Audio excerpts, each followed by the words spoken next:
Selamat sore buat kita semua. Yang saya hormati dosen pembimbing dan juga teman-teman sekalian. Perkenalkan, nama saya Unido Ignas Menalu, NIM 12 S18030, kelas 12 Sistem Informasi 1. Jadi yang akan saya bahas pada saat ini adalah Single Responsibility Principle pada satu case. Yang akan kita bahas pada kali ini adalah yang pertama pengantar, kemudian analisis single principle pada satu case, kemudian saya akan berikan solusinya. Nah, pengantarnya. Single responsibility principle itu harus memiliki metode atau tugas dalam satu kelas itu yang relevan dengan kelasnya. Yang saya maksudkan adalah ketika dalam satu kelas itu memiliki banyak tugas, namun tugas tersebut tidak relevan terhadap kelas tersebut, maka itu akan melanggar yang namanya single responsibility principle. Dan jika ada perubahan pada satu kelas tersebut, itu harus terjadi perubahannya dikarenakan ada tugas yang spesifik pada satu kelas tersebut. Misalnya pada printer. Ketika printer tersebut rusak, pasti dikarenakan mungkin karena tintanya kurang. Kan itu berkaitan dengan printer. Misalnya contohnya juga scanner.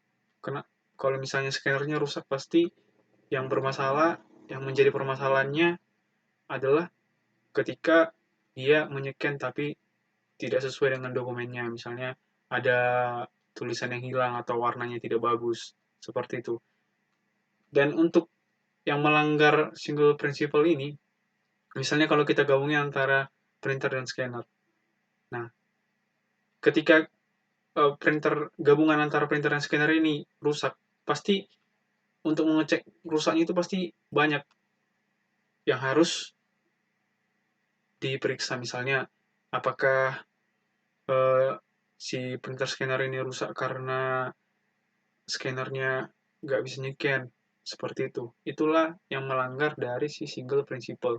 Intinya pada single responsibility principle, kelas itu memiliki satu tanggung jawab. Itu aja intinya.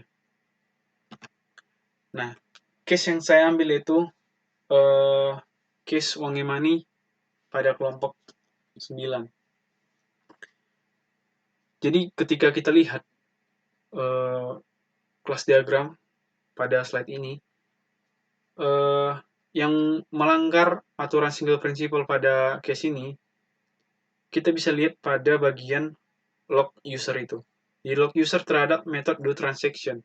Seharusnya itu bukan merupakan tugas si log user, karena juga kita lihat log user memiliki hubungan terhadap si transaction, sehingga do transaction itu seharusnya tidak perlu dibuat karena itu sebenarnya tugas dari si kelas transaction.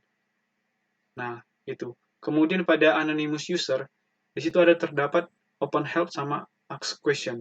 Anonymous user ini kan itu adalah user yang belum login. Itulah.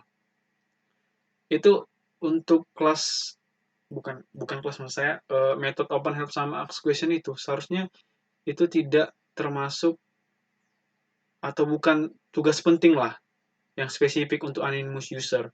Sehingga itu juga harus kita bisa, jika tidak kita bisa maka akan melanggar single responsibility principle. Mengapa saya katakan open help sama ask question itu pada kelas anonymous user itu melanggar? Karena untuk anonymous user yang diperlukan itu yang pertama adalah mendaftar, kemudian dan login. Untuk open help sama ask question itu tidak terlalu spesifik atau mungkin tidak terlalu merupakan tugas utama dari si anonymous user, sehingga bisa kita pisah dengan membuat kelas baru yang berhubungan dengan anonymous user. Misalnya kita buat kelas help kepada anonymous user, kemudian help ini kita gabungkan ke customer care service, seperti itu. Solusi yang saya buat seperti ini. Solusinya ini yang saya buat adalah bagian kelas diagram yang memang betul-betul melanggar single responsibility principle. Nah, pada anonymous user yang tadinya ada 4 4 metode sekarang jadi 2. Kemudian ada yang namanya kelas baru yaitu kelas help. Dalam kelas help ini ada method open help sama method ask question. Dan kemudian help ini akan dihubungkan dengan yang tadi ini customer service, customer care service. Dan pada log user hanya terdapat dua metode yaitu set device, logout.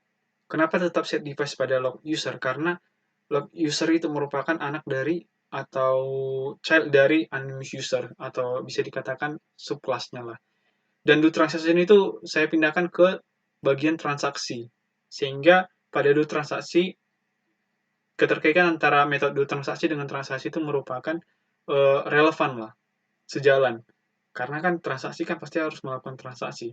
Seperti itu. Jika menurut saya inilah solusi untuk case ini agar terhindar dari single principle. Seperti itu.